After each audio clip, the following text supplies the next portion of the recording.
આજ તો અમે બધા ગયા બાજુના ગામમાં કામ કરવા માટે ટિફિન ખોલીને બેસી ગયા જમવા માટે. તો મિત્રો અમે સવારમાં નીકળી ગયા છીએ ત્રણેય તાલાડાથી. ક્યાં તો કે વેરાવળ જવા માટે. આ લોકો જો ટ્રેનના પાટા પાસે રમતિયાળા કરે. યમરાજ પાકું આજે રજા ઉપર લાગે. એ તો બધું ઠીક, પણ મિત્રો આપણી ફાઇનલી વેરાવળમાં એન્ટ્રી થઈ ગઈ છે.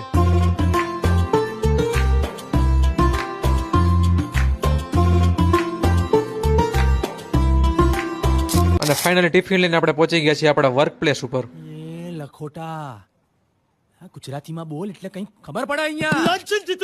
મતલબ ટૂંકમાં કહું તો પરસેવો પાડવા માટે. કુલરની સુવિધા ઉપલબ્ધ છે એટલે ગરમીમાં વાંધો તો નહીં આવે. અમે અહીંયા કાચની રેલિંગ ફિટ કરવા માટે આવ્યા છીએ બારે. આમ તો મિત્રો બપોરનું ટાણું થઈ ગયું છે અને અમે ટિફિન ખોલીને બેસી ગયા છીએ ભોજન ગ્રહણ કરવા માટે. જમતા જમતા કપારે ચશ્મા તો કાઢ્યા નહીં. કેમ ચશ્મા ધારી યસ? તારું શું કેવું? ખંભે રૂમાલ રાખવાનું કોઈ ખાસ કારણ તો નથી, પણ મજા આવે એટલે રાખી દીધો.